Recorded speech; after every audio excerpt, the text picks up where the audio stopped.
क्या अल्लाह ताला झूठ बोल सकता है? इस तरह का अकीदा रखना कैसा है? क्या अल्लाह ताला झूठ बोल सकता है लेकिन बोलता नहीं? तो इस किस्म का अकीदा रखना ये कैसा है? नहमदुहु व नसल्ली अला रसूलिल करीम अम्मा बाद। अन जाबिर इब्न अब्दुल्लाह क़ाल क़ाल रसूलुल्लाह सल्लल्लाहु अलैहि वसल्लम इन्न खैरल हदीस किताबुल्लाह व फ़ी रिवायतिन क़ाल रसूलुल्लाह सल्लल्लाहु अलैहि वसल्लम इन्न अस्दक़ल हदीस किताबुल्लाह। सदक़ रसूलुल्लाह सल्लल्लाहु अलैहि वसल्लम। दरूद पाक पढ़ लीजिए। अल्लाहुम्मा सल्लि अला सय्यिदिना मौलाना मुहम्मद मअदुल जुद वल करम व आलिहि व सहाबी व बारिक वसल्लम। माशाअल्लाह, आप हजरात से मुलाकात करके और आप हजरात का ये जज्बे तहसील इल्म देखकर बेपनाह मुसर्रत हो रही है। अल्हम्दुलिल्लाह, हमारे मुबल्लिगीन ने और ख़ास तौर पर हमारे यहाँ के हाज़रीन ने बड़ी मेहनत की। आप हजरात के साथ आप हजरात तशरीफ़ लाए।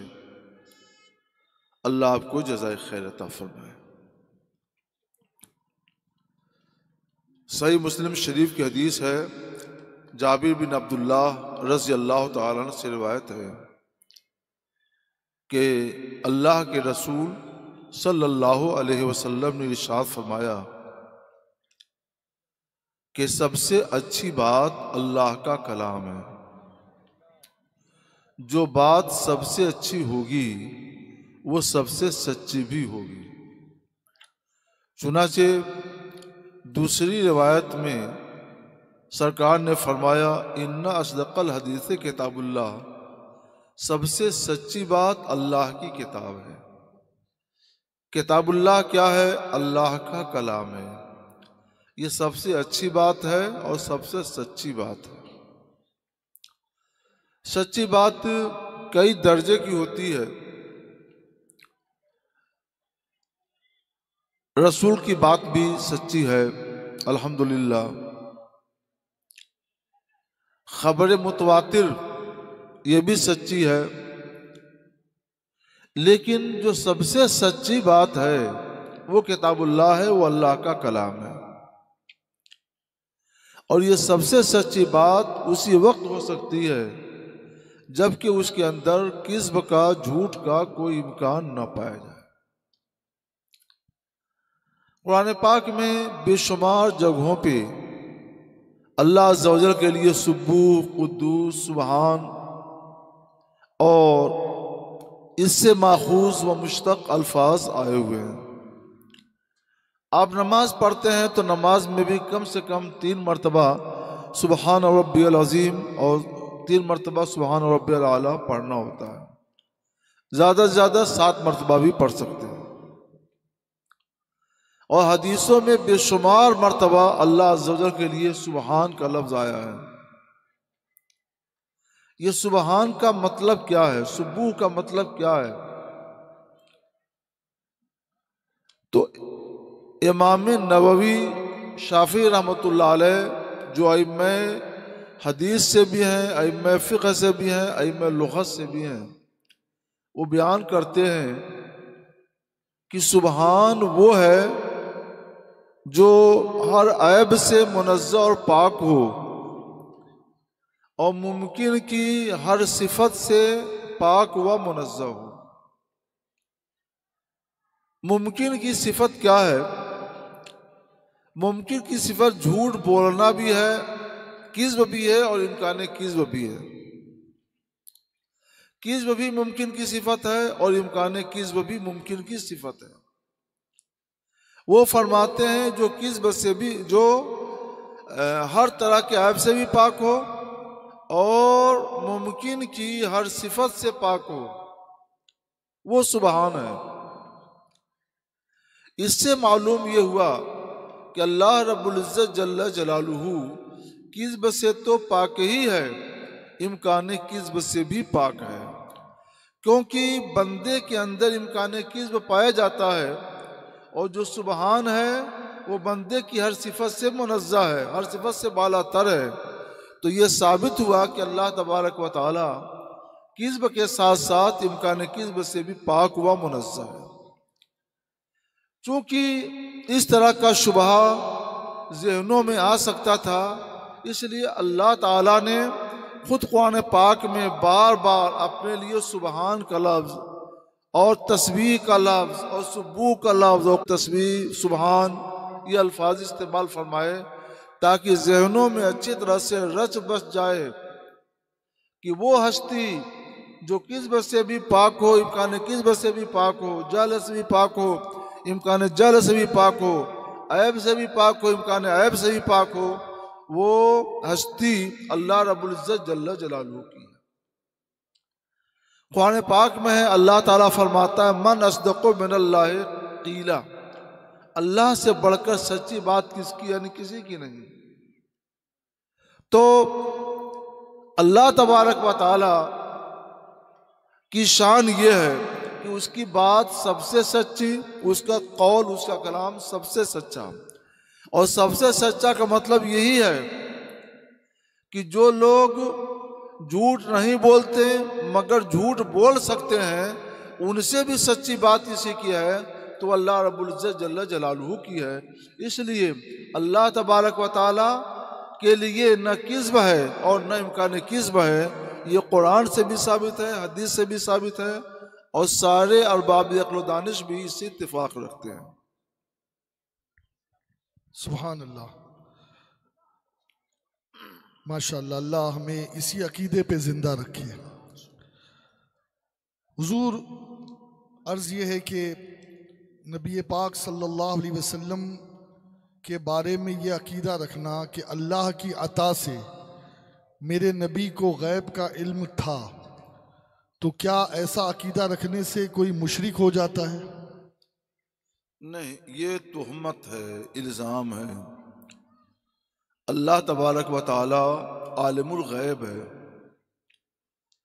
और कोई आलिमुल गैब नहीं है। गैब का इख्तियार उसी के पास है, गैब की कुंजियां उसी के पास है और किसी के पास नहीं है। वो इख्तियार रखता है कि जिसे चाहे इल्म गैब अता फरमाए। कुरान फरमाता है इन्नल्लाह अला कुल्लि शैइन कदीर, अल्लाह हर चीज पर कादिर है। अल्लाह जब हर चीज पर कादिर है तो अपने महबूब बंदों को, अपने पसंदीदा बंदों को, अपने खासों को वो इल्म गैब अता करने पर भी कादिर है। चुनांचे कुरान पाक में है, अल्लाह ताला इरशाद फरमाता है आलिमुल गैब फला युज़हिरु अला गैबिही अहदा इल्ला मन इर्तज़ा मिर रसूल। अल्लाह आलिमुल गैब है तो वो अपने गैब पर किसी को आगाह नहीं करता सिवाय अपने पसंदीदा रसूलों के। यानी अल्लाह आलिमुल गैब है, वो अपने पसंदीदा रसूलों को गैब के इल्म पर आगाह करता है, गैब का इल्म अता करता है, गैब के इल्म से मुत्तले करता है। ये तो कुरान पाक बयान करता है। और रसूलों में सबसे पसंदीदा रसूल कौन है? हुजूर अकरम सैयद आलम ताजदार बनी आदम व आदम जनाब मोहम्मद रसूलुल्लाह सल्लल्लाहु अलैहि वसल्लम सबसे पसंदीदा रसूल है। और कुरान कहता है कि अल्लाह आलिमुल गैब है, अपने गैब पर किसी को आगाह नहीं करता सिवाय अपने पसंदीदा रसूलों के। और पसंदीदा रसूलों में सबसे पसंदीदा रसूल गिरामी वक़ार सल्लल्लाहु अलैहि वसल्लम है। तो यकीनन अल्लाह ताला ने अपने प्यारे रसूल सल्लल्लाहु अलैहि वसल्लम को गैब का इल्म अता फरमाया। इसी को इल्म गैब अताई कहते हैं। बहुत सी कुरान पाक की आयतें हैं और उनसे ये साबित होता है कि रसूलुल्लाह सल्लल्लाहु ताला अलैहि वसल्लम को गैब का इल्म है। मा कान अल्लाहु लियुत्लिअकुम अलल गैब वलाकिन्नल्लाह यज्तबी मिन रुसुलिही मन यशा। अल्लाह की ये शान नहीं कि आम लोगों तुम्हें गैब पर आगाह करे, इत्तला दे, लेकिन अल्लाह अपने रसूलों में से जिसे चाहता है गैब के लिए खास कर लेता है, चुन लेता है। और अल्लाह ने अपने रसूल सल्लल्लाहु अलैहि वसल्लम को चुन लिया तो उनके पास गैब का इल्म है। कुरान पाक में अल्लाह ताला फरमाता है वअल्लमका मा लम तकुन तालम, ये महबूब तुम जो कुछ नहीं जानते थे अल्लाह ने तुम्हें सब कुछ अता फरमा दिया, तो गैब भी अता फरमा दिया। कुरान पाक में वमा हुआ अलल गैबि बिज़नीन, ये रसूल गैब की बात बताने पर बखील नहीं है। बखील उसे कहते हैं जिसके पास हो और दे नहीं। तो रसूलुल्लाह सल्लल्लाहु अलैहि वसल्लम बखील नहीं है गैब की बात बताने पर, नहीं, रसूलुल्लाह के पास गैब है और कसरत से खूब ज्यादा पूरी फैयाजी से आप गैब की बातें बताते भी हैं। सुनाऊं तो सिर्फ एक महफिल में गैब की हदीसें सुनते रहे आप। हुजूर सल्लल्लाहु अलैहि वसल्लम कितनी कसरत से फैयाजी के साथ सखावत के साथ गैब की बातें बताए हैं। अल्हम्दुलिल्लाह हदीस की किताबें भरी पड़ी हैं, जैसे सही बुखारी शरीफ, सही मुस्लिम शरीफ, सुनन अबू दाऊद, सुनन इब्न माजा वगैरह वगैरह। आसानी के लिए आप मिशकातुल मसाबी देख सकते हैं। और ये तो सबको मालूम है कि हुजूर सैयद आलम सल्लल्लाहु अलैहि वसल्लम ने गैब की निशानियां 1450 बरस पहले ही बतला दी कि जब ये होगा, ये क़यामत की पहचान ये है कि ये होगा, ये होगा, ये होगा। और आखिर में हज़रत ईसा नबीना अलैहिस्सलाम आसमान से तशरीफ़ लाएंगे। दमिश्क की जामे मस्जिद में हज़रत इमाम महदी रज़ी अल्लाह ताला अन्हु ज़ाहिर होंगे। दज्जाल ज़ाहिर होगा तो हज़रत ईसा नबीना अलैहिस्सलाम उसका पीछा करेंगे और इनके सांस की खुशबू से वो पिघलता जाएगा यहाँ तक कि हलाक हो जाएगा। ये किसने बताया? हदीस किताबों में बातें कहाँ से आई? सब रसूलुल्लाह ने बतला दी। सुभान अल्लाह, बोलिए ना सुभान अल्लाह। क़यामत के दिन क्या होगा, तो क़यामत के दिन का भी पूरा मंजर खींचा है अल्लाह के प्यारे रसूल सल्लल्लाहु अलैहि वसल्लम ने हदीसों में। अहादीस मुतवातिरा है इस बारे में कि जब क़यामत के दिन सूरज बिल्कुल सर के करीब होगा, पसीना उसमें लोग डूब रहे होंगे, हिसाब किताब नहीं होगा, तो आपस में मशवरा करेंगे कि किसी के पास चलकर उनको सिफारिशी बनाए, शफी बनाए, ताकि हिसाब किताब तो शुरू हो जाए। तो बहुत कुछ गौर व फिक्र के बाद लोग हजरत आदम अला नबीना अलैहिस्सलाम के पास जाएंगे। ये सब सरकार बयान कर रहे हैं और कहेंगे कि लोग क्या आप अबुल बशर हैं, आप हमारे लिए शफाअत कीजिए। वो कहेंगे नफसी नफसी, आज मुझे अपनी फिक्र है, आज मैं तुम्हारे लिए अल्लाह की बारगाह में शफाअत नहीं कर सकता। तुम जाओ नूह के पास, वो पहले रसूल हैं जमीन पर, उनके पास जाएंगे, लोग फरियाद करेंगे, वो भी कहेंगे नफसी नफसी, आज मैं खुद अपने हाल में हूँ, मैं अल्लाह की बारगाह में तुम्हारी सिफारिश नहीं कर सकता। तुम लोग इब्राहिम खलीलुल्लाह के पास जाओ, वो हज़रत इब्राहिम खलीलुल्लाह अलैहिस्सलाम के पास जाएंगे, वो भी यही कहेंगे। वो कहेंगे तुम हज़रत मूसा कलीमुल्लाह के पास जाओ, वो भी यही कहेंगे। वो भेजेंगे हज़रत ईसा नबीना अलैहिस्सलाम के पास, वो भी यही कहेंगे। वो भी यही कहेंगे कि आज मैं कुछ नहीं कर सकता, आज अल्लाह इतना नाराज है, इतने गजब में है कि ऐसा गजब कभी नहीं हुआ था। तुम लोग जाओ मुहम्मदुर रसूलुल्लाह सल्लल्लाहु अलैहि वसल्लम के पास। अब लोग सरकार की बारगाह में हाजिर होंगे तो सरकार अलैहिस्सलाम फरमाएंगे अना लहा, मैं शफाअत करूंगा, मैं शफाअत करूंगा। और फिर सरकार सबको लेकर बारगाह इलाही में हाजिर होंगे। इसी का नक्शा खींचा है आशिक़ रसूल आला हज़रत इमाम अहमद रज़ा अलैहि रहमत व रिज़वान ने। पेश हक मुजदा शफाअत का सुनाते जाएंगे, पेश हक मुजदा शफाअत का सुनाते जाएंगे। आप रोते जाएंगे, हमको हंसाते जाएंगे। सुभान अल्लाह। सरकार फरमाते हैं मैं अल्लाह की बारगाह में सजदा रेज़ हो जाऊंगा, तो अल्लाह ताला जब तक चाहेगा सजदे में रहूंगा, फरमाएगा ए महबूब सर उठाइए, जो कहिए सुना जाएगा और जो बात कहिए मानी जाएगी। मैं सर उठाऊंगा, शफाअत करूंगा और 4 मरतबा में तमाम कलमा पढ़ने वालों को अल्लाह तबारक व तआला बख्श दे। सुभान अल्लाह, सुभान अल्लाह। और एक हदीस में है कि अल्लाह ताला ने फरमाया कि महबूब हम तुम्हें नाराज नहीं करेंगे, तुम्हें राजी रखेंगे। खुदा की रजा चाहते हैं दो आलम, खुदा चाहता है रज़ाए मोहम्मद सल्लल्लाहु अलैहि वसल्लम। ये सारी गैब की बातें क़यामत तक की और फिर क़यामत में होने वाली बातों की किसने बताई हैं?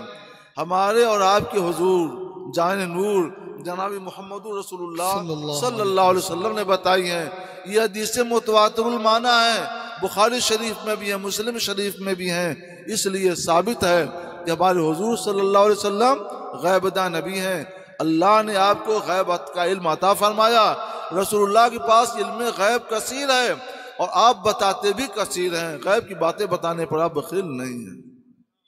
सुभान अल्लाह। और कोई गैब क्या तुमसे नेहा हो भला, जब ना खुदा ही छुपा तुम पे करोड़ों दुरूद। सुभान अल्लाह, सुभान अल्लाह। हुजूर एक बात आपने अभी फरमाई कि सब कलमा गो बख्शे जाएंगे या उनकी शफात होगी। तो हुजूर ये जो हदीस है कि 72 फिरके जहन्नम में जाएंगे, एक जन्नती होगा, तो ये अहले सुन्नत या वो जन्नती फिरका, तो क्या इस दौर में कुछ ऐसी अलामात है कि हम अपने आप को उन अलामात के पेश नज़र उस जन्नती ग्रोह में शामिल कर सके? एक हदीस है कि सरकार अलैहिस्सलाम जब शफात फरमा रहे होंगे तो कुछ लोग और जाएंगे और फरिश्ते उनको हटाएंगे। सरकार फरमाएंगे ओ सहाबी, ये लोग मेरे सहाबी हैं, छोटे छोटे सहाबी ये लोग हैं, यानी इन लोगों ने मेरा कलमा पढ़ा है, मेरी मौजूदगी में इन्होंने कलमा पढ़ा था। ये असम मुनाफिकीन की जमात होगी जिन्होंने कलमा पढ़ लिया था। तो अल्लाह ताला की तरफ से फरिश्ते इत्तला करेंगे कि या रसूल अल्लाह, आपको क्या मालूम कि इन्होंने आपके सामने तो कलमा पढ़ लिया था, मगर आपके बाद इन लोगों ने जरूरियात दीन का इनकार कर दिया, इसलिए वो कलमा इनके काम नहीं आएगा, वो मुनाफिक थे। तो पता चला कि कलमा वही काम आएगा, कलमा वही काम आएगा जो दीन की तमाम जरूरी बातों को मानने के साथ हो। तो जो लोग दीन की तमाम जरूरी बातें नहीं मानते हैं या एक बात का भी इनकार करते हैं, तो कलमा पढ़ना उनके लिए काफी नहीं है। उनके लिए सरकार फरमाएंगे को सहाबी, मगर फरिश्ते माजरत करके उनको वहां से हटा देंगे, उनकी बख्शिश नहीं होगी। इसको वो लोग कहते हैं कि रसूलुल्लाह को गैब का इल्म होता तो आप क्यों कहते हो सहाबी, छोटे छोटे सहाबी हैं ये?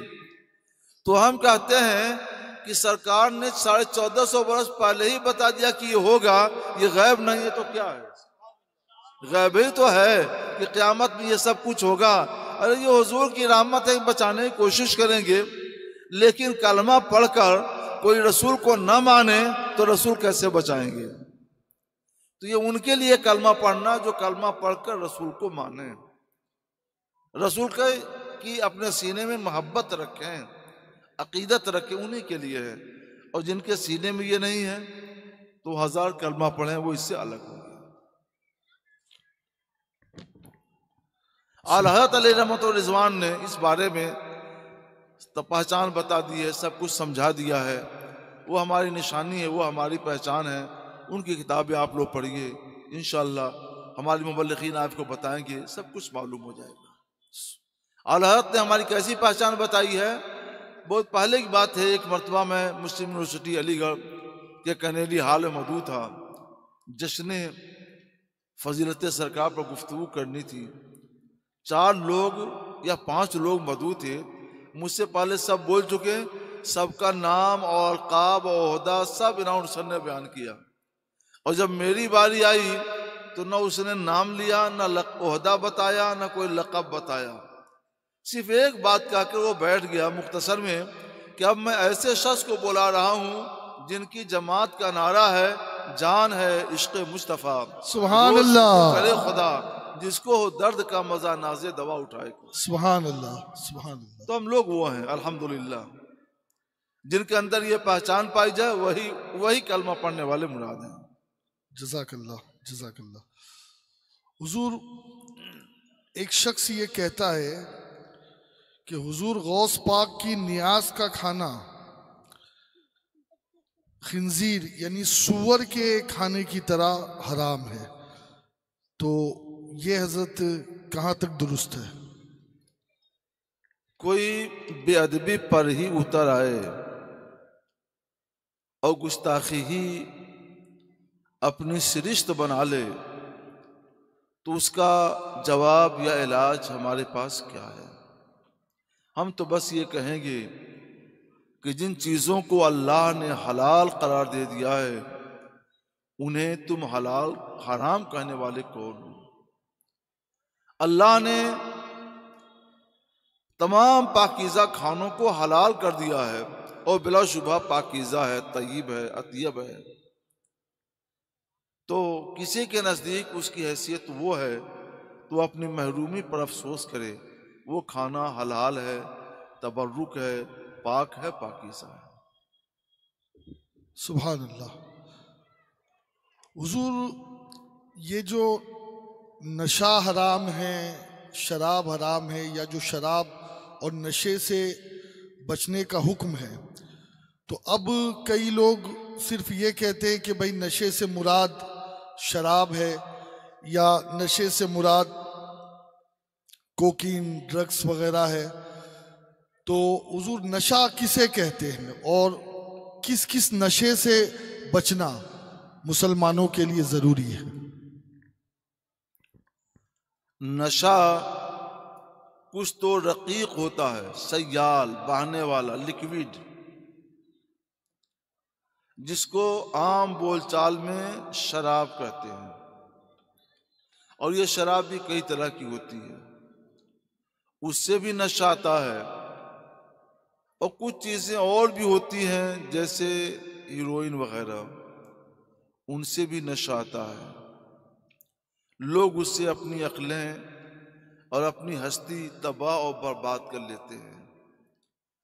तो जो नशा इंसान की हस्ती को, इंसान की अक्ल को तबाह और बर्बाद कर दे, वो भी हराम है, अगरचे खुश्क हो। और जो नशा लिक्विड हो, सयाल हो, बहने वाला हो, जिसको शराब कहते हैं, ये भी हराम है। ये भी हराम, वो भी हराम। फर्क क्या है कि जो नशा लिक्विड होता है, सयाल, बहने वाला, ये नशा नापाक भी होता है। जहर हराम है, अगरचे वो नापाक नहीं है, जान चली जाती है, हस्ती बर्बाद हो जाती है, लेकिन वो नापाक नहीं है।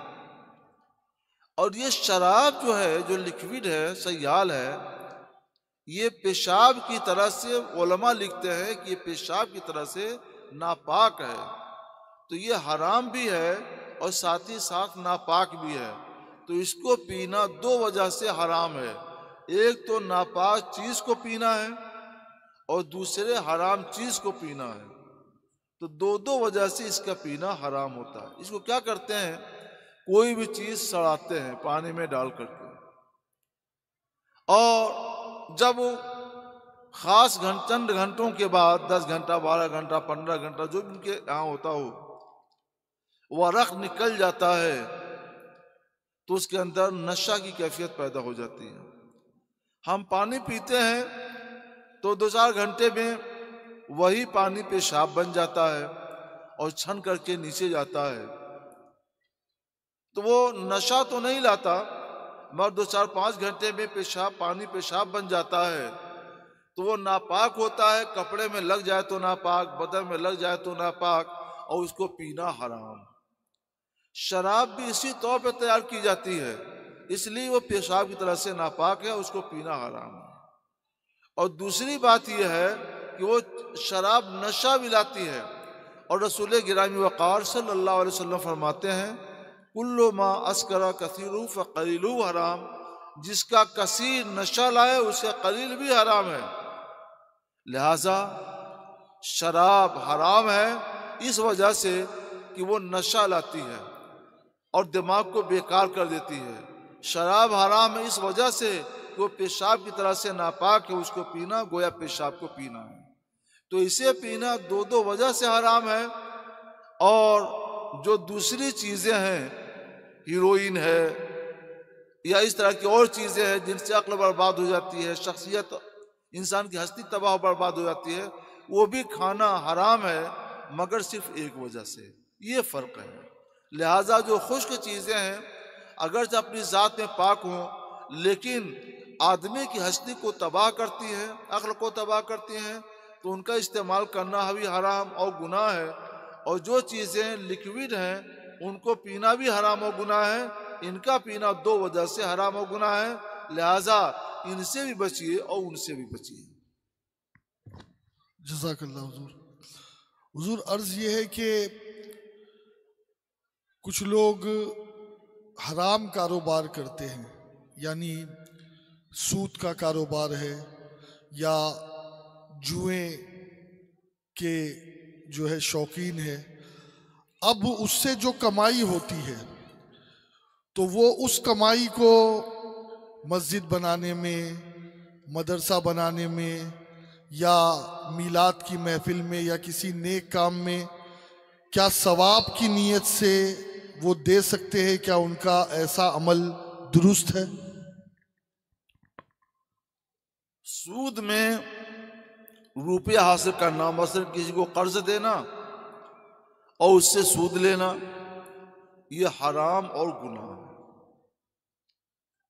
और ऐसे ही किसी से रिश्वत लेना, यह हराम और गुनाह है। और क्या चीज है? जुए का जुआ खेलना, सट्टा खेलना और उसमें रुपया जीत लेना, यह भी हराम और गुनाह है। सूद भी हराम और गुनाह, रिश्वत भी हराम और गुनाह, और जुआ खेलना और जीतना, ये सब हराम और गुनाह है। ये जो माल है जो जुआ के जरिए हासिल हुआ, रिश्वत के जरिए हासिल हुआ, सूद के जरिए हासिल हुआ, वो माल अपनी जगह पर नापाक है और वो खुद हलाल नहीं है। लेकिन इस माल से तिजारत का सामान खरीदा गया और उससे नफा कमाया गया, तो तिजारत करके जो नफा कमाया गया उस नफा में इसकी नापाकी नहीं जाती है। ये भीगा हुआ हो, जैसे नापाकी कहीं नापाक चीज रखी हुई है और भीगी हुई हो, आपके हाथ में लग जाए, कपड़े में लग जाए, तो कपड़ा भी नापाक हो जाएगा, हाथ नापाक हो जाएगा, बदन में लग जाए, बदन नापाक हो जाएगा। लेकिन भीगा हुआ ना हो, सूखा हुआ हो, बिल्कुल सूख गया है और उसकी हवा आपके बदन पर लग रही है या किसी तरह से हवा बही और आपका कपड़ा उस पर छू गया या आपका बदन ही छू गया, तो आपका बदन या कपड़ा नापाक नहीं होगा। नापाक कब होता? जब वो गीला होता, उसमें से कुछ छूट कर आपके हाथ में, बदन में, कपड़े में लगता। तो ये जो रिश्वत का माल है ना, ये सूखा माल है। सूद का जो माल है ना, ये सूखा माल है। जुए का जो माल है ना, ये सूखा माल है। खुद अपनी जात में वो नापाक, हराम, उसको अपने इस्तेमाल में लाना हराम, उसको खाना हराम, उसको खिलाना हराम, मगर उस पैसे से तिजारत का माल खरीदा गया तो वो माल हराम नहीं है, और उस तिजारत से जो कुछ कमाया गया वो भी हराम नहीं है।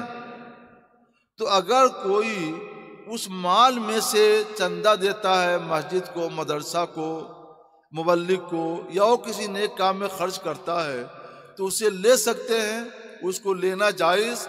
मस्जिद, मदरसा वगैरह दीनी कामों में खर्च करना जायज़, क्योंकि वो नापाक नहीं है। जो नापाक है वो तो अलग है। तो ये सब जायज़ है, मगर खुद जो सूद का माल है वो अपनी ज़ात में नापाक है, रिश्वत का माल अपनी ज़ात में नापाक है, जुए का माल अपनी ज़ात में नापाक है। इसलिए जिसने ये माल नाजायज़ तरीके से हासिल किया है, उस पर फ़र्ज है कि वो माल उसके हकदारों को वापस करे। जिससे सूद लिया है उसको सूद की रकम वापस करे, उसके हक में हलाल, इसके हक में हराम। जिससे रिश्वत लिया है उसको वापस करे, उसके हक में हलाल, इसके हक में हराम। जिससे जुआ जीता है उसको वापस करे, उसके हक में हलाल और इसके हक में हराम। मगर चूंकि वो सूखा है, इसलिए इससे जो तिजारत का माल आप खरीदेंगे तो वो माल नापाक नहीं होगा, और उस बात से जो सामान जो नफा कमाएंगे वो नापाक नहीं होगा। लिहाजा उस नफे को अगर कोई चंदा में देता है तो लेना जायज, देना जायज, मस्जिद मदरसा में खर्च करना जायज, ये सब दुरुस्त है। मैं खुद ये माल अपनी जगह पे ये नापाक है, इसको इस्तेमाल करना दुरुस्त नहीं है। इस फर्क को आप लोग अच्छी तरह समझ लीजिएगा। हाँ, अगर ये गीला होता उस वक्त उसको जो खरीदा जाता उसको नापाक कर देता, मगर गीला नहीं है, सूखा होता है, इसलिए उसका हुक्म अलग रहेगा, इसका हुक्म अलग रहेगा। माशाअल्लाह, जज़ाकल्लाह हुजूर। हुजूर, यहाँ ये देखा गया है कि जब नमाज जनाजा पढ़ी जाती है तो पहली तकबीर में तो निगाह नीची होती है, लेकिन बाद की जो तकबीरात पढ़ी जाती है तो मुक्तदी आसमान की तरफ नज़र करते हैं, फिर नीचे देखते हैं। तो क्या मुक्तदियों का इस तरीके से नमाज जनाजा में आसमान की तरफ देखना ये दुरुस्त है, और कहाँ देखना चाहिए नमाज जनाजा के वक्त मुक्तदियों को क़याम के दौरान? नमाज जनाजा का हुक्म वही है जो नमाज पंजगाना का है, उसी तौर पर खड़े हों। जिन चीज़ों से वो नमाज सही होती है ये भी सही होती है, जो अहकाम उसमें है वो इसमें भी हैं, और जिन चीज़ों से वो नमाज फासिद होती है वो उनसे ये नमाज भी फासिद होती है। इसलिए सीधे खड़े हों और जो दुआएं बताई गई हैं उन दुआओं पे नज़र रखें, वो दुआएं पढ़ें, अल्लाह कबूल फरमाए। जज़ाकल्लाह। हुजूर, ये दुल्हन की जो महर की रकम होती है तो कई लोग कह देते हैं भाई ₹1,00,000 या जो भी, लेकिन फिर बाद में वो माफ़ करवाने पर मुज़िर होते हैं, तो इसके लिए इसके बारे में क्या हुक्म है शरा का? महर की रकम को तय तो कर लेते कि हाँ मैंने इतने महर में निकाह किया, लेकिन बाद में नीयत यही होती है कि भाई जब वो घर में आएगी तो फिर उससे माफ़ करवा देंगे। महर मुअज्जल तो बहुत कम लोग देते हैं, लेकिन जो मुअज्जल है उसमें भी नीयत ये होती है कि घर में आएगी, बीवी तो है, हम हाकिम है, वो महकूम है, तो उसको कह के माफ़ करवा देंगे। तो ऐसा करना कैसा है, दुरुस्त है? आप हाकिम हैं, वो महकूम हैं, तो हाकिमियत का तकाजा यह है कि जितना आपने तय किया है वो भी दीजिए, कुछ और दे दीजिए। सुभान अल्लाह। हाकिमियत का तकाजा यह है कि वो तो दीजिए और कुछ और दीजिए। हाकिम की शान यह है, ये कि ऐसी हाकिमियत है कि अपने महकूम के सामने हाथ फैलाओ, माफ कर दो। ये तो आपकी हाकिमियत के खिलाफ है, ये तो गुलामी हुई। खादिम हुए आप कि माफ कर दो, मैं आजिज हूं, नहीं हो पाएगा। ये नजरिया, ये फिक्र, ये सोच नहीं दुरुस्त है, ऐसी सोच नहीं होनी चाहिए।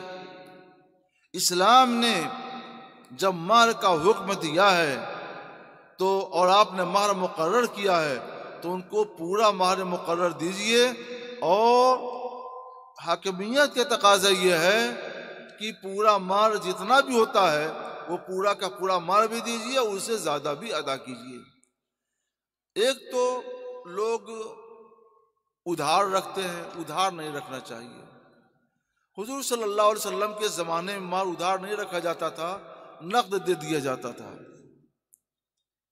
तो एक तो कमी यही हो गई कि माल को उधार रख दिया गया।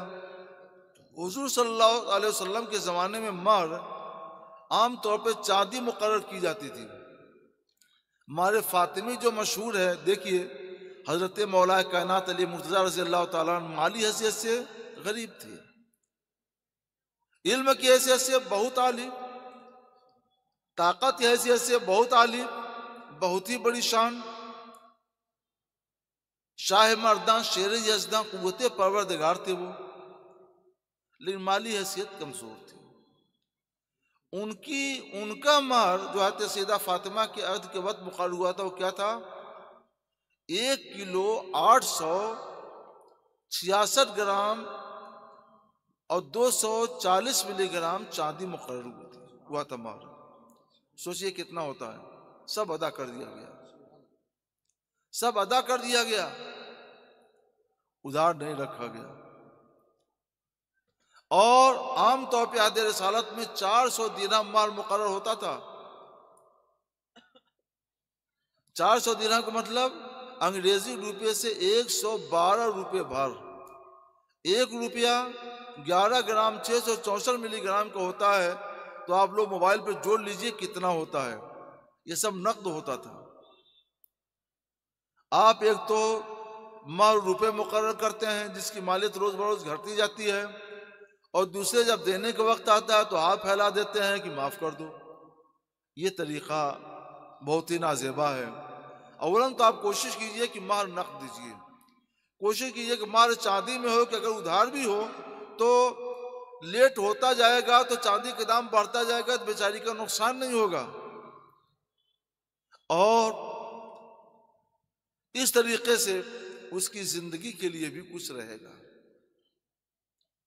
हम कुछ नहीं है, हमारे अहलिया का माल बहुत कम मुकर्रर हुआ था। मैंने देना चाहा तो उन्होंने इनकार कर दिया।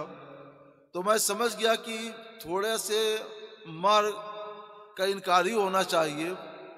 तो मैंने उनके लिए एक कीमती जगह पर फ्लैट खरीद करके उनके हवाले कर दिया कि ये फ्लैट तुम्हारा है। सुभान किराए अल्लाह, पर दे दिया कि किराया वसूल करती रहो, अल्लाह तुमको बरकत दे। सुभान अल्लाह, ये होना चाहिए।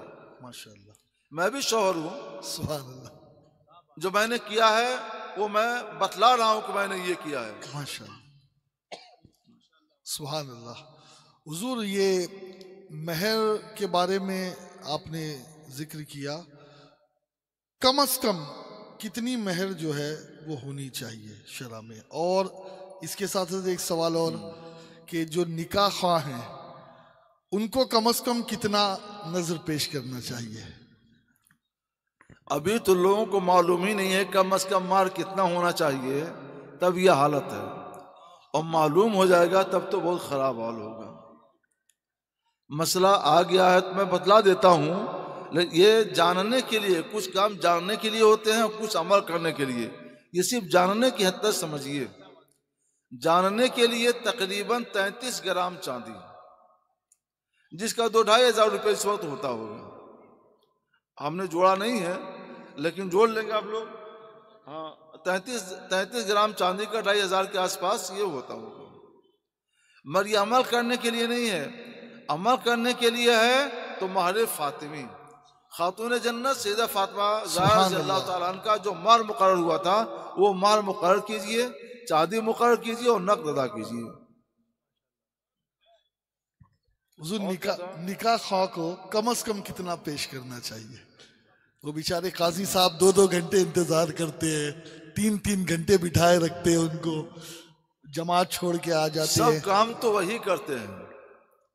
अगर काजी साहब, मौलाना साहब निकाह ना पढ़ाएं तो जो लाखों लाख का खर्च होता है सब बेकार है। तो ज्यादा से ज्यादा उनकी खिदमत होनी चाहिए। मगर वो इस काम इस नीयत से ना करें कि हमें इसका मुआवजा मिलेगा। वो तो ये सोचें कि निकाह रसूलुल्लाह सल्लल्लाहु अलैहि वसल्लम की सुन्नत है। सुभान अल्लाह, हमें रसूलुल्लाह की सुन्नत पर अमल कराने के लिए लोग मौका दे रहे हैं, तो हमें इस नीयत से ये करना चाहिए। और आप ये ना सोचें कि मौलाना साहब तो कुछ कहेंगे नहीं तो ला उनकी जेब में कुछ भी डाल दो, तो ये भी नहीं होना चाहिए। वो काम करें सुन्नत पर अमल कराने की नीयत से, और आप अपनी फयाजी का सबूत देते हुए ज्यादा से ज्यादा उनकी खिदमत कीजिए। सुभान अल्लाह। देखिए, बहुत सारे सवालात आ रहे हैं, कुछ लोग फ़ोन भी कर रहे हैं, जबकि इस मौके पर जब मैं साइल हूँ तो फ़ोन भी नहीं करना चाहिए, इसलिए कि जहन डिवाइड हो जाता है। मैं आपसे गुजारिश करूँगा कि आप SDI चैनल विज़िट करें, और मुफ्ती साहब किबला के नाम से पर्सनल एक चैनल भी है जिसमें मुफ्ती निज़ामुद्दीन साहब किबला से जो सवालात पूछे जाते हैं उसके जवाबात मौजूद हैं। और हज़रत की तकारीर भी उसमें मौजूद है। SDI चैनल विजिट करें। बहुत सारे आपके क्वेश्चन जो इस वक्त आपके सतह ज़हन पर उभर रहे हैं, इंशाअल्लाह वो आपको उसमें मिल जाएंगे। हज़रत 2 सवाल बस आखिर में, जहेज लेना चाहिए, मांगना चाहिए? कार चाहिए मुझे, गाड़ी चाहिए, मोटरसाइकिल चाहिए, मेरा बेटा तो जो है वो दुबई से कम कहीं हनीमून करने जाता ही नहीं है, इस किस्म की बातें। तो शरअ में इसका क्या हुक्म है? कार चाहिए, 4 व्हीलर चाहिए, ये तो जहेज में आता ही नहीं है। जहेज कहते हैं उन चीज़ों को जो बच्ची को, लड़की को नया घर बसाने के लिए फौरी तौर पर जिसकी ज़रूरत पेश आती है। नए घर में जा रही है तो घर को बसाना है, तो उसके लिए चारपाई मसारी चाहिए, चारपाई कम से कम दीजिए, मसारी दे दीजिए, बिस्तर चाहिए, गद्दा चाहिए, कुछ खाने पीने के बर्तन चाहिए, चम्मच चाहिए, कुछ लोटे हैं, इस तरह की जो ज़रूरत की चीज़ें हैं, कुछ खाने पीने की चीज़ें हों, ये सब चीज़ें जहेज में आ जाती हैं कि चंद दिनों के लिए एक नया घर बसाने के लिए जो उसको ज़रूरत है वो चीज़ें दे दी जाएं। नया घर बसाने के लिए 4 व्हीलर की ज़रूरत तो नहीं है और इस तरह की दूसरी चीज़ों की ज़रूरत तो नहीं है, तो वो जहेज में है नहीं, मगर लोगों ने ज़बरदस्ती उनका नाम जहेज रख दिया है। आदे रिसालत में, आदे सहाबा में, बल्कि बाद के अदवार और ज़मानों में भी इन चीज़ों का कोई रिवाज नहीं पाया जाता। अब लोगों ने इनको रिवाज दे दिया। अगर लड़की या लड़की के घर वाले अपनी खुशी से, बगैर किसी उर्फ के दबाव के या बगैर किसी मुतालबे के दबाव के, अपनी खुशी से दूल्हा को जो चाहे दे दें, दे सकते हैं, लड़की को जो चाहे दे दें, दे सकते हैं। ये जायज़ है, उसको लेना भी जायज़ और ये देना भी जायज़। लेकिन अगर उनसे मुतालबा हो रहा है कि हमको ये चाहिए और वो चाहिए ताकि तब निकाह करेंगे, तो ये मुतालबा हराम और गुनाह है। आला हज़रत इमाम अहमद रज़ा अलैहि रहमत व रिज़वान ने फतावा रज़विया जिल्द पंजुम में लिखा है कि ये रिश्वत है, रिश्वत है। और रिश्वत के बारे में अल्लाह के रसूल सल्लल्लाहु अलैहि वसल्लम इरशाद फरमाते हैं, अर राशि वल मुर्तशी फिन्नार, रिश्वत देने वाला भी जहन्नमी और रिश्वत लेने वाला भी जहन्नमी, दोनों जहन्नम का काम कर रहे हैं। इसलिए अगर कोई मांगता है तो उसको न दिया जाए और न उसके घर शादी कर दे, इनकार कर दें। अगर तमाम मुसलमान हर जगह कमेटी बना लें और ये तय कर लें कि मांगने वाले को नहीं दिया जाएगा, उससे रिश्ता नहीं किया जाएगा, तो उनको शादी तो करनी है, वो मजबूर होंगे कि सुन्नत तरीके के मुताबिक शादी करें और हमारे मुआशरे से जबरी जहेज की लानत का जनाजा निकल जाए। आज मैं थोड़ी सी, कितना वक्त है, मैं थोड़ी सी, अच्छा, मैं थोड़ी सी इस पर रोशनी डालना चाहता हूँ। ये जबरी जहेज की लानत हमारे मुस्लिम समाज में, मुस्लिम मुआशरे में क्यों आई? लोगों के देखा देखी ये आई। हदीस पाक में है, एक साहब हज़रत अब्दुल्लाह बिन मसूद रज़ी अल्लाह ताला अन्हु जो साहिब रसूल हैं, उनसे मिले कि इब्ने मसूद क़यामत आ गई। उन्होंने लगता कहीं कुछ किसी गुनाह करते हुए देख लिया। कहते क़यामत आ गई। वो सीधे बैठ गया कि लन तक़ूम अस्साअह, क़यामत हरगिज़ हरगिज़ कायम नहीं होगी जब तक कि मीरास तक़सीम करना बंद न कर दिया जाए। जब मीरास की तक़सीम बंद होगी तब क़यामत कायम होगी। और अभी तो मीरास की तक़सीम चल रही है, मर्दों में भी चल रही है, औरतों में भी चल रही है। मगर आपको मैं बताऊं कि न जाने कब से हमारे अंदर ये बिदअत सय्या पैदा हो गई है, ये बुरी बिदअत आ गई है कि बहनों को मीरास नहीं दी जाती, फूफियों को मीरास से हिस्सा नहीं दिया जाता, और उससे पहले से जो और भी औरतें अपने रिश्ते की आती हैं उनको हिस्सा नहीं दिया जाता। तो मीरास की तक़सीम तो बंद हो गई। और जब मीरास की तक़सीम बंद हो गई तब क़यामत आएगी। अगर सबकी मीरास बंद हो गई होती, लड़कों की, मर्दों की, औरतों की, सबकी, तो क़यामत आ चुकी होती। मगर गनीमत यह है कि मर्दों की, लड़कों की जारी है, औरतों की बंद है, तो आधे के करीब तो क़यामत हमारे सर के करीब आकर इंतज़ार कर रही है। ये जो मुसलमान मारे जा रहे हैं, जलील हो रहे हैं, रुस्वा हो रहे हैं, पिछड़े हुए हैं, इनके पास सल्तनत थी, आज ये गुलाम बन रहे हैं, गुलामी की जंजीर में ये अपने आप को जकड़े हुए हैं। इसकी वजह क्या है? ये वही क़यामत की निशानियां हैं। तुमने बेचारी औरतों को उनका हिस्सा देना बंद कर दिया तो अल्लाह ने अपनी रहमत दरवाज़ा तुम्हारे ऊपर से बंद कर दिया। हमारे ऊपर क़यामत इंतज़ार कर रही है। और अब लड़के वाले ये समझते हैं कि लड़की को तो कुछ हिस्सा उसके भाई देंगे नहीं और उसके रिश्ते वाले कुछ देंगे नहीं, तो इसलिए अभी से ले लिया जाए। तो अब वो मुतालबा करना शुरू कर दिए। अब सबके पास तो है नहीं कि मुतालबा के लिहाज से उनका मुतालबा पूरी करें। जिसके पास है उनकी बच्चियां चली जाती हैं, जिनके पास नहीं है तब उनकी बच्चियां या तो सब्र करती हैं तो डिप्रेशन का शिकार होती हैं, या सब्र नहीं करती हैं तो आपका और हमारा सर शर्म से झुक जाता है। मुसलमानों, इज्जत के साथ जियो। शर्म की जिंदगी, बेहयाई की जिंदगी मत गुजारो। इसके लिए जरूरी है कि जबरी जहेज की लानत का खात्मा करो। और जबरी जहेज की लानत को खत्म करना चाहते हो तो बच्चियों को, बेटियों को, बहनों को, फूफियों को उनके मीरास से हिस्सा दो। मीरास से हिस्सा देना जारी हो जाएगा तो इंशाअल्लाह ताला ये जबरी जहेज की लानत बंद हो जाएगी। और जबरी जहेज की लानत बंद हो जाएगी तो निकाह आसान हो जाएगा, बदकारी दुश्वार हो जाएगी। आज बदकारी आसान हो गई है और निकाह दुश्वार हो गया है, लेकिन आपने शरीयत पर अमल कर लिया तो इंशाअल्लाह निकाह आसान हो जाएगा और बदकारी दुश्वार हो जाएगी। आज तरह तरह से मुख्तलिफ जहतों से खबर मिलती है कि हमारी फलां की लड़की इधर चली गई, बहन फलां जगह चली गई। ये सब क्या हो रहा है? आपने कभी सोचा क्यों हो रहा है? एक तो घरों में उनको दीन की तालीम नहीं दी जाती, दीन की तरबियत नहीं दी जाती। तो एक तो आप घरों में दीनी तालीम और तरबियत दीजिए। मुबल्लिगीन थोड़ी अपनी मेहनत और बढ़ाएं, उलमा और बढ़ाएं, और अपनी मस्जिदों में, अपने मदरसों में एक हफ्ते में एक ही मरतबा सही दर्स हदीस दें, दर्स कुरान दें, और उनमें सालिहीन के हिकायात, सालिहात की हिकायात सुनाएं, खौफ खुदा याद दिलाएं ताकि उनकी दीनी तरबियत हो। दूसरे, तकसीम मीरास का सिलसिला जारी कर दें ताकि जबरी जहेज की लानत का खात्मा हो जाए। फिर देख लीजिए इंशाअल्लाह आपका समाज मिसाली समाज होगा और अल्लाह की रहमत आपके ऊपर बरसेगी। कुरान पाक में है, इन रहमतुल्लाहि करीबुम मिनल मुहसिनीन, बेशक अल्लाह की रहमत नेकी करने वालों के करीब है, नेक काम करने वालों से करीब है। नेक काम कीजिए, मुहसिन बनिए, और फिर देखिए कि अल्लाह की रहमत आपके कदम चूमेगी इंशाअल्लाह ताला। तो मुसलमानों, अपनी हालत बदल लो। हालत बदल दोगे, अल्लाह ताला तुम्हारी हालत बदल देगा।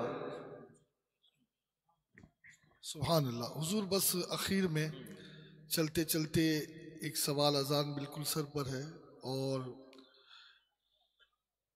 क्या कोई आदमी ये आदत बना ले कि वो सोता रहे और फजर की नमाज कज़ा करे, और उसे कोई कहे कि भाई तुम 4 वक्त की नमाज तो पाबंदी से पढ़ते हो, फजर में सोते रहते हो, और जवाब में वो ये कहे कि जो सोने वाला है उस पर से कलम उड़ जाता है शरीयत का, और कहे कि भाई मैं तो माजूर हूँ। तो क्या इस तरीके का जवाब उसका दुरुस्त है?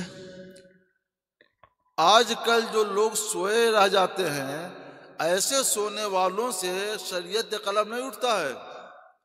वो गलत कहते हैं। होता क्या है कि लोग रात में मोबाइल चलाते हैं और पता नहीं क्या क्या नज़ारे देखते हैं, उसी में मगन रहते हैं, और सोने की जो रात होती है उस सोने की रात को गुजार देते हैं। जब 3 बजता है, 4 बजता है, 3:30 बजता है, 2:30 बजता है, तब सोते हैं और फिर आंख लग जाती है, आंख नहीं खुलती है। वो देर से ना सोएं, सवेरे सोएं। ईशा पढ़कर कुछ पढ़ना है तो पढ़ लें, और उसके बाद 10, 11, ज़्यादा से ज़्यादा 12 बजे तक सो जाए तो इंशाअल्लाह फजर के लिए उनकी आंख ज़रूर खुल जाएगी। अगर सवेरे सोएं और फिर भी आंख लग जाए तो ये इस सोने की वजह से वो कसूरवार नहीं होगी, माफ़ होगा।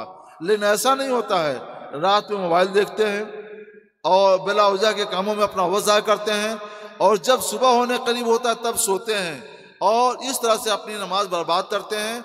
ऐसे लोगों का सोना उज़्र नहीं है और सोन करके अगर नमाज कज़ा करेंगे तो गुनाहगार होंगे, जहन्नम में जाएंगे, अल्लाह के यहाँ पकड़े जाएंगे। जज़ाकल्लाह। अज़ान मगरिब का वक्त हो